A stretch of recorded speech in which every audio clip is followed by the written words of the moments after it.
Poly-mer family recyclers. Planet Earth. Part 1.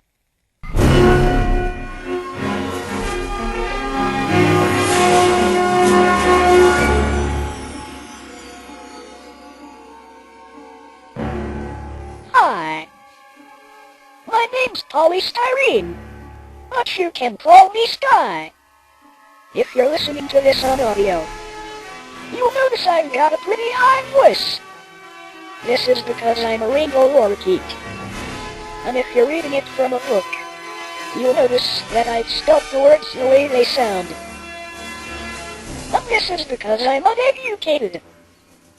And education is important. And I'm going to try and teach you something that's extra important. It's called plastic recycling. And seeing as it's mainly based on my adventures, I'm going to read it to you in person. The theme of my story appears to be about parrots, but it's really about plastics. By using word association principles, it cleverly blends two meanings together into one story.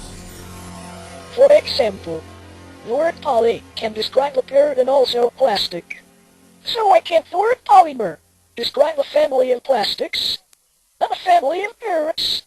And why shouldn't polymerization describe the making of plastic and the making of a bird? After all, you white monkeys have got no idea of how we birds speak. This story is full of double meanings, which will probably confuse you.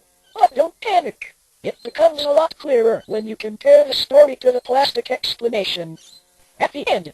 The best way to remember everything is to run through the story first, then go back and examine each part of it, then compare it to its plastics description at the end. Now let's get some legal mumbo-jumbo out of the way so that we can get started.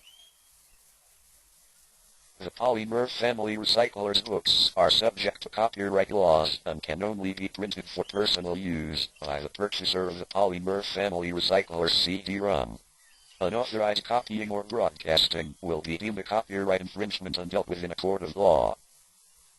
Copyright Empowerment 1804.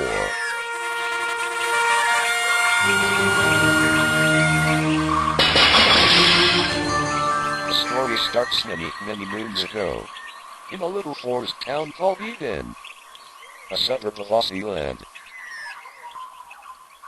Life was fairly normal, growing up in a nest with two brothers and twin sisters, until one day when my mother, said to me, "Styrene, it's time you left the nest. You need to find a girl bird, polymerize her, and have some eggs. Then sit back for about 3 weeks and watch them grow into little polymers. And after that, you can kick them out of the nest so they learn to fend for themselves. Just like I'm about to do to you right now. Getting polymerized will make a real poly out of you. Just like your pa.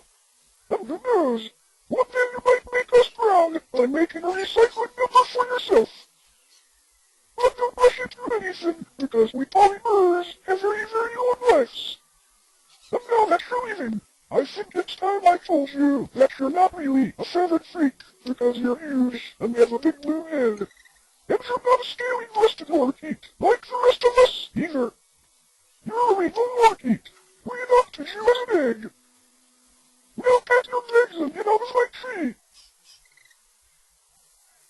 At first, I was shocked at this news, but I liked the idea of becoming a family bird, and was just about to flap off and start looking for a girl. But at that time, what I really needed more than anything else was a wrench over my head and a hot oatmeal. So I looked through the Greeny Pages newspaper and ended up finding a share accommodation with an old wombat. But it rained really hard the first night, and his hole was flooded out.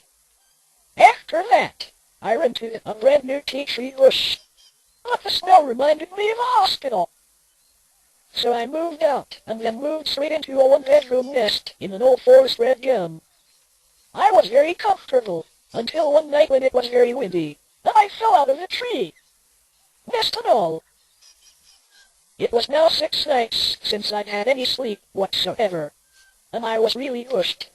So I slept right there on the ground. with the dirt.